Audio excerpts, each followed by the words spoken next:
Next, what we will do is we will do House Bill, get to it, the last one we have, which is House Bill 5416, and this is from Representative McEntee, and this is an act relating to the General Assembly Joint Committee, Buildings, Bridges, Edifices, and other state constructions, directs the Department of Transportation to install signs along the Purple Heart Trail commemorating and identifying the Purple Heart Trail by August 7th, 2021, which is National Purple Heart Day. Representative McEntee is running the small business and has Lieutenant Governor McKee there, so she's not able to come and testify on this bill. I know that she worked on this bill last year, and I've worked on this bill with her this year. Our VFW Post in South Kingstown, headed up by Joe Tiger Patrick, is very, very interested in making sure that we have these Purple Heart Trail signs put up. Last year, there was some issues with the Federal Highway Commission on putting up some of these signs. If you look in your packet, yes, if you don't mind, this is one of the signs that he had. I don't know if we can get that on the camera a little bit. Just smidgen. So that is what the signs would look like. This would go, last year we moved to put these on Route 1 through Route 4 for this trail. But again, the Federal Highway declined these particular signs. We put the paperwork in again today. Representative McEntee put the paperwork again. The Federal Highway Commission came back and said that we have to put these on those brownish colored sign. You can see them in your packet.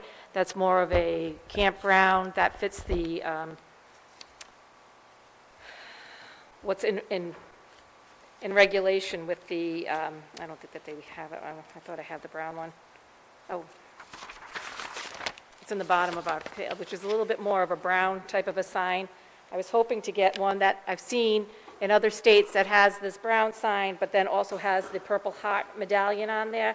I'd like to try to work on that and make sure that if it has to be brown, at least we get the Purple Heart head on those. I know that I will demonstrate too, and Tiger Patrick will be speaking with us, and we will all be receiving from Mr. Patrick. He has a lot of the school children in the town of South Kingstown who have been making these Purple Heart rocks, and we're all going to be receiving them in the Senate, and I think pretty much everybody in the administration and in Rhode Island will be receiving these. Very, very important thing to honor our Purple Heart veterans across the state of Rhode Island. So I am with him.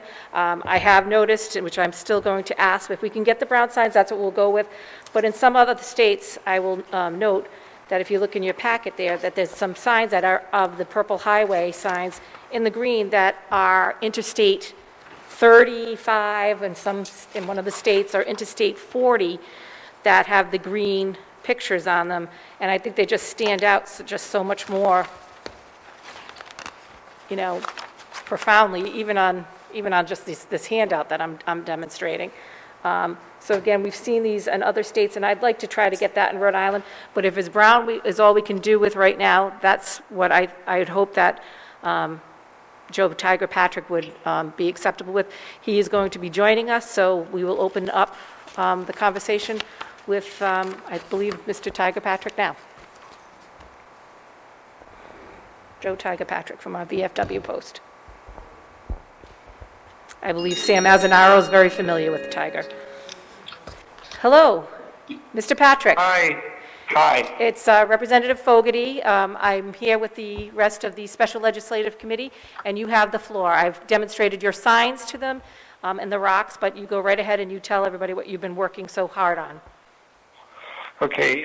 Thank you very much. I assume you all can hear me, and I'm grateful for the opportunity to speak before the committee as a representative of Purple Heart veterans who have worked together to create the Purple Heart logo for the state of Rhode Island. It's a collaborative project. And I will be honest, I was disappointed with a letter that was sent by Rhode Art Director Alvidi. As you mentioned a few minutes ago, because I'm watching you online, it's inconsistent, the policy that seems to dictate colors, etc.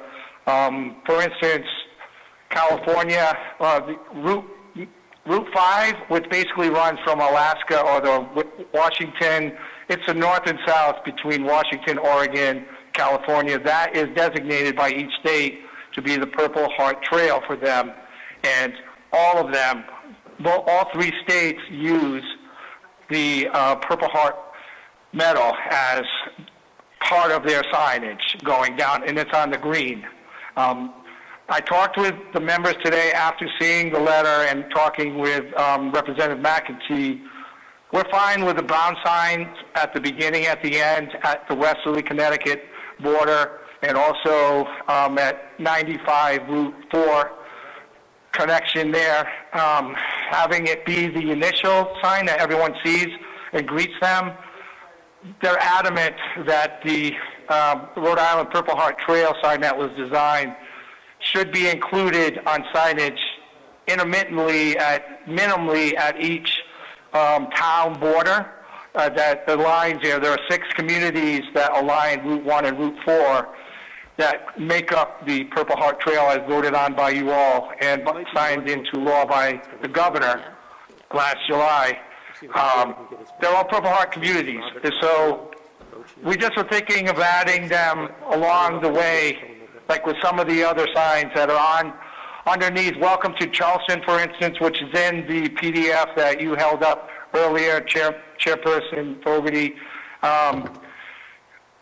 Where there's a vibrant heart or healthy living heart sign pretty much all over the state on state and federal roads, and that's not part of the Bible that they go by.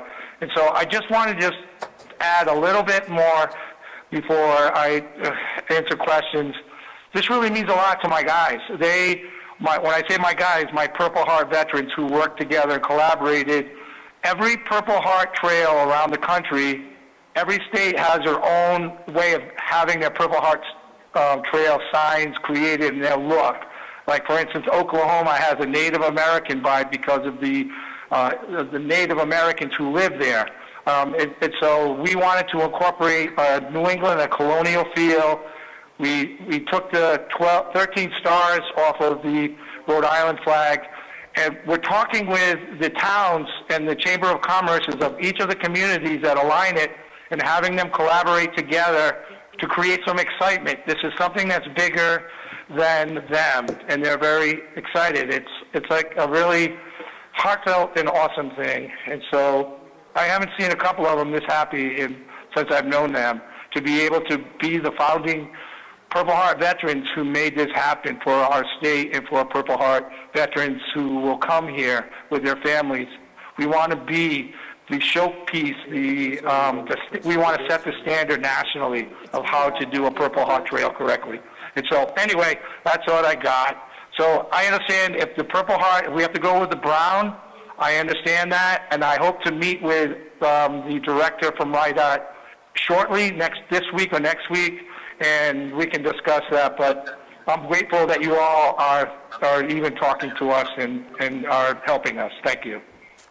Okay, are there any questions for Mr. Patrick? Yep. Sam, what did I, no? Nobody has any questions for him?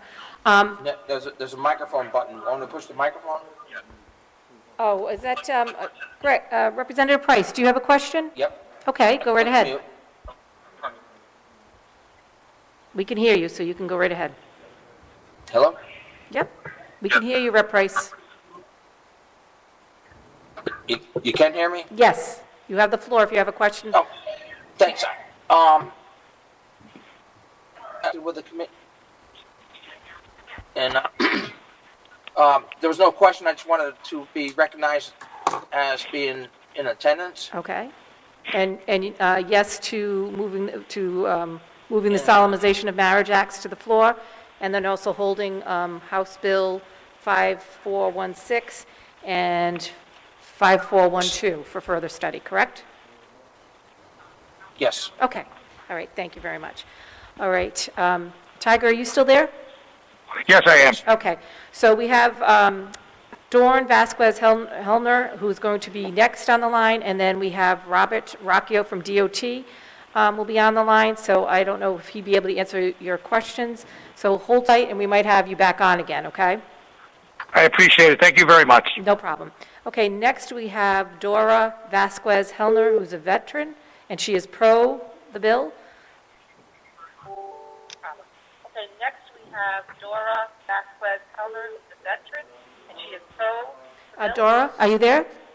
Yes, I am. Okay, if you could turn down the volume in the back, gets a little Yes, confusing. I have it on mute. Okay, great. The floor is yours. You're talking to the House Committee on special legislation on House Bill 5416. Good afternoon, everyone. Thank you, Representative Fogarty, for your beautiful introduction of this very important bill, 5416, of the Purple Heart, honoring all of our Purple Heart recipients.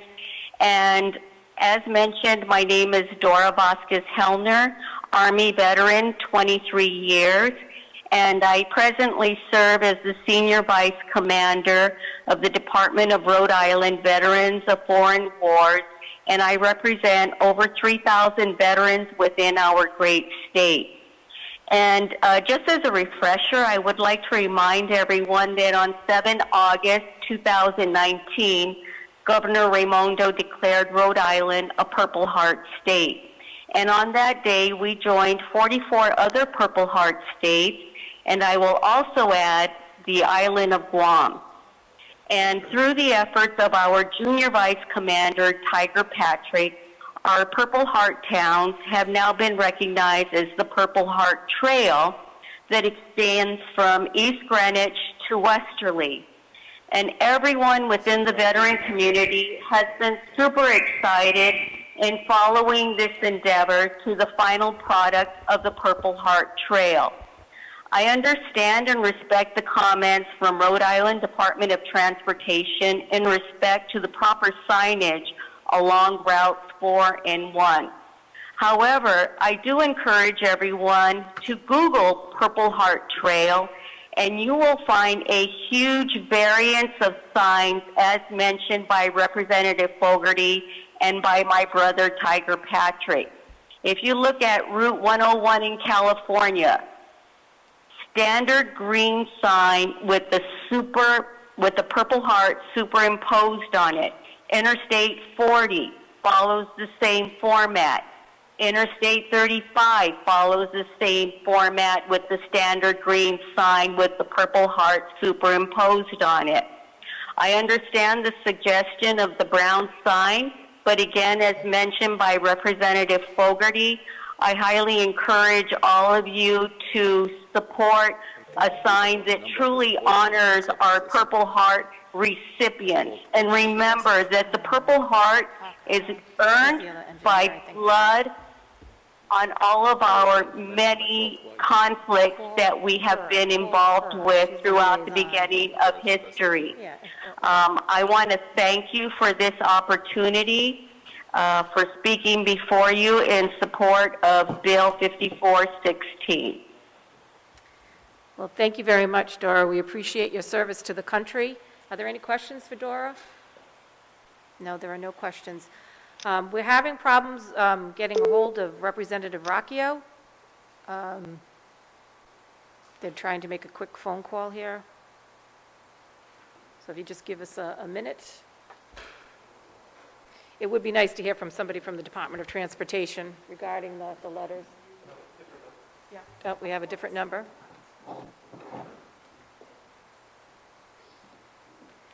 So just to expound on what you're saying, so even the Alaska Highway has the Purple Heart Trail on their Highway 2. Maryland has it on 195, which is obviously an interstate highway. What else do we have here? Kentucky has on Route I-64, which is an interstate. Kansas, also Interstate 35 has the Purple Heart Trail. Arizona on I-40, the Purple Heart Trail, and the green signs. So we're not sure why we're being told we have to have the brown signs. I think the green signs do stand out more and recognize the road as a trail, which we have already voted on as a group. So we do have Mr. Racchio now on the phone. So Robert Racchio from the DOT, welcome to the House Special Legislative Commission. You have the floor. Mr. Racchio? Yes, hi. Hi, how are you? Thank you for the opportunity. This is Bob Rocchio from RIDOT. I did get a chance to listen to some testimony, and trust me when I say we think this is a worthwhile cause. Absolutely. We're looking to do something to accommodate, to memorialize, all they've given for us, veterans, all they've given to us. But you may have in your package.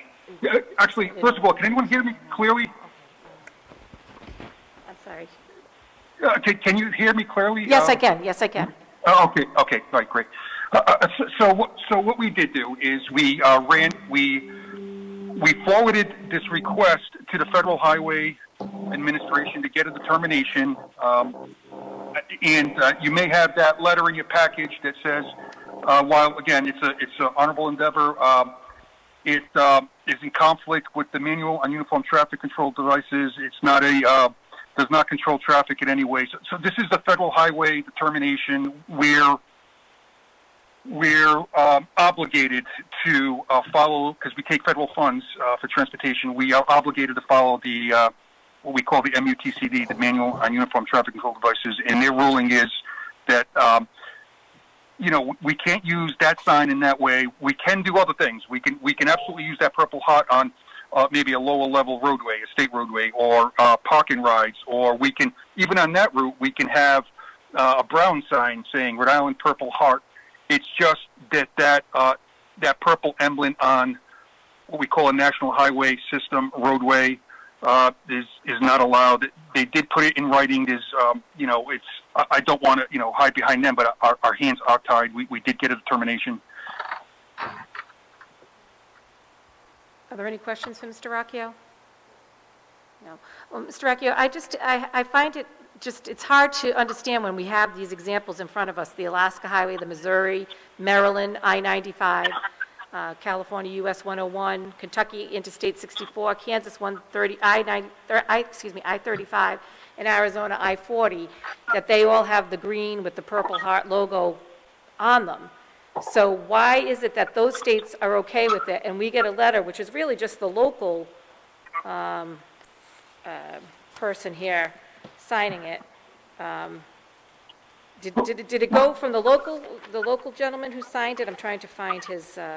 Well, he is the division administrator, Yes, and division administrator. for Rhode Island, and they do check everything with their headquarters to be consistent with all the other states. So what I suspect happened is that these states or municipalities put these signs up without permission or knowing that it's not in conformance, and hoping that hoping to get away with it, to be blunt. Hoping that, no one from the Federal Highway Administration sees it, or I don't know. That's hard to. Doesn't seem to fly. I mean, they'd be all over a highway. I think somebody would see them. I mean, it's not like it's hidden away somewhere. I would wonder if they've been taken down. It doesn't. If you Google Purple Heart Highway signs, this is exactly what comes up. It's not that hard to find. So no, I've seen the pictures. So on national highway systems, weather is not. We are just not the last word. This was like a low-level roadway, not a national highway system roadway. It'd be a different story, but these are regulated by the Federal Highway Administration, and that's why we asked for their determination. Again, it's the only thing that's out of conformance. It's not naming it Rhode Island Purple Heart Trail. It's just that specific graphic as the sign. I just wonder if we went above our division administrator, if that might be, somebody else who might be more, like you said, it's an honorable cause, and I just think that it just seems absolutely. strange. It seems very strange to me that when you just Google it, this is what you see. Mr. Patrick lives in my town, so I know that what he does for the veterans in the town and in the state and actually in the country, he just did about 300,000 poppies for around the country for next year. So that the man wants green and the rest of the veterans want green like the rest of the country, I just feel like I want to work to do that, to get him, and then the veterans who have spilled blood for for our homeland. Representative, I am more than willing to facilitate a meeting with the Federal Highway Administration. Maybe hearing it directly from the committee member and others. Maybe there's something they could do. I cannot speak for the Federal Highway Administration, but I'm more than willing to arrange a meeting if that's amenable. I'd be very interested. I know that he has reached out to Director Alvidi trying to get an appointment, and if you could work that out and have Mr. Patrick join you, I think that would be a great thing. If we could follow up on that after this, I would like to do that. All right? Okay, great. All right. Will do, absolutely. All right. Thank you. Again, yes, Representative Kazarian has a question. Hi there. I would just like to echo the comments that Chairwoman Fogarty just made. We're seeing here seven different states, and it looks like they're on interstates, so they're on federal highways that all have the Purple Heart picture the same way that it is on the sign that Chairwoman Fogarty showed us. So, if anything, I would even go as far to say that the sign proposed by RIDOT might even be confusing to some people. It doesn't look similar to those signs. So I think for conformity's sake, we'd want to make sure they all look similar. And I think it is very important that it does have that same design. Yeah. I think it's great that you're going to connect with Chairwoman Fogarty about this afterwards and make sure that it does have that design, because I think that is really important. Oh, absolutely, and I think what's key here is to have Federal Highway in the conversation. Again, we cannot speak for them, but we can absolutely facilitate a meeting, and you can bring this out. Again, I suspect those signs are not in conformance, and what's going on is people are looking the other way. Our Federal Highway Division put it in writing that, so maybe let's, I think we have the conversation, we show them the other examples and take it from there. Okay, and Representative Casey now has a question for you. Thank you, Chairwoman Fogarty. Mr. Rocchio, my question would be, if the committee can provide you the list of states that do have these particular signs in the way that we would like them, is it possible that someone from our DOT could call their DOT and see if there was any special consideration or special legislation that was put into place, or some agreement between the National Transportation Board or Highway Safety Board in order to facilitate their implementing those particular signs? Representative, I think that's a fantastic idea. Absolutely. If we can contact the states that have those signs, and I believe you provided examples. If not, if I could get, I will get those examples, and I will contact those states and to see if they have any written approvals in place or special, I think that'll be the most likely and probably quickest opportunity to solve the issue. Thank you. Yes, I agree. Yeah, thank you. Excellent idea. All right, thank you very much, Representative Casey. Very good idea. So what we will do is I will follow up along with Representative McEntee, who sponsored the bill, and we'll try to get all the people together, and hopefully we'll reach out to you this week and set up a meeting. Okay? Is that good with you, Mr. Rocchio? Yeah, absolutely. Fantastic. Okay, yes, it is. Great. We'll be in contact probably tomorrow. All right. Okay, thank you very much. All right, again, any other questions? No? Hearing none, I will close the hearing on House Bill, there's also written testimony by, Tiger Patrick, who's pro in our packet, and Kajem Yarn from the Rhode Island Veterans Association, also pro to this bill. So with that closes the hearing on House Bill 5416. And do I have a motion to adjourn? Motion's been seconded and moved. All those in favor, say aye. Aye. We are adjourned.